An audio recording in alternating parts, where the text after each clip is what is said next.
Hi friends, hello, నమస్తే, వనకం. This is మీ గోపి. ఈరోజు అయితే నేను మన సర్వసాధారణంగా మన అందరి ఇళ్ళలో ఫ్రిడ్జ్ అయితే ఉంటుంది. ఆ ఫ్రిడ్జ్లో వచ్చే మెయిన్ ప్రాబ్లం ఏంటంటే మనకు డీ ఫ్రిడ్జ్లో ఐస్ ఫామ్ అవుతుంది.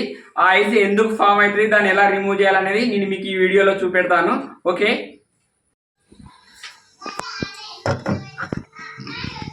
ఇగో చూడండి ఫ్రిడ్జ్లోనైతే ఎంత ఐస్ ఫామ్ అయిందో. ఇగో చూడండి మస్తు ఐస్ అయితే ఫామ్ అయింది. ఇదిగో చూడండి, ఇగో ఎక్కువ రోజులు అయితే ఇగో ఇలా కూడా కొన్నిసార్లు ఫామ్ అయిపోతుంది. ఇగో దీని నిండా ఐసే ఫామ్ అయింది చూడండి. ఇగో ఇలా ఐస్ ఫామ్ అయినప్పుడు అయితే చాలా మంది ఏం చేస్తారంటే చాకులతోని కొడవడం, గంటెలతోని కొట్టడం ఇవన్నీ చేస్తారు. అట్లా ఎప్పుడు చేయొద్దు, ఎందుకంటే ఇది చాలా డెలికేటెడ్ ఉంటుంది. దీనికి గనుక హోల్ పడిందంటే ఈ సెట్ మొత్తం చేంజ్ చేయాల్సి వస్తుంది. దీనికి హోల్ పడితే ఇది మొత్తం చేంజ్ చేయాల్సి వస్తుంది. ఇది కాస్ట్లీ ఉంటుంది, 5,000 నుంచి 6,000 వరకు ఉంటుంది. ఈ గంటలు కానీ చాకులు కానీ దీనిలో పెట్టద్దు.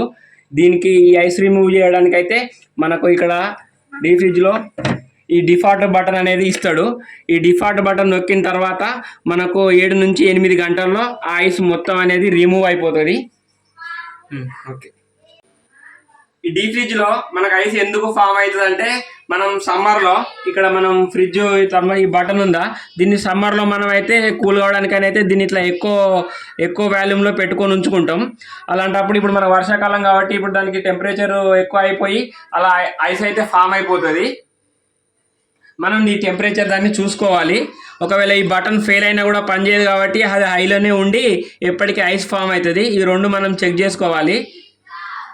ఓకే, ఇంకా రెండో ఆప్షన్ ఏంటంటే, మనము ఈ ఫ్రిడ్జ్ డోర్ ఏదైతే ఉందో ఇట్లా ఊకే ప్రతిసారి ఊకే బాగా డోర్ తీసి లేట్గా క్లోజ్ చేయడం వలన కూడా మనకు ఐస్ ఫామ్ అవుతుంది.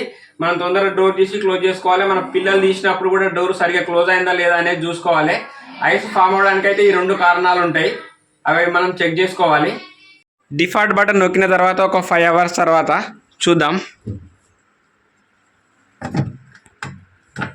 ఇగో చూడండి ఎంత క్లీన్ అయిపోయిందో. ఇప్పుడు నో ఐస్. ఇగో చూడండి ఎంత నీట్గా అయిందో.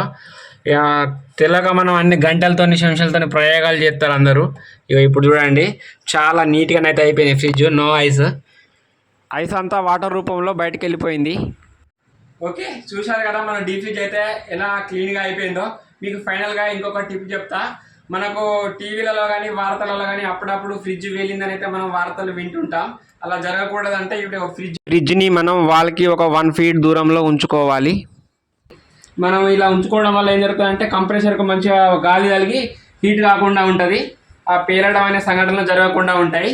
ఓకే ఫ్రెండ్స్, ఇలాంటి మరిన్ని వీడియోస్ కోసం మా ఛానల్ని అయితే లైక్ చేయండి, సబ్స్క్రైబ్ చేయండి, కామెంట్ చేయండి. నేను ఇంకా మీకోసం కొత్త వీడియోలు తీసుకురావడానికి అయితే ట్రై చేస్తా. Please subscribe my channel.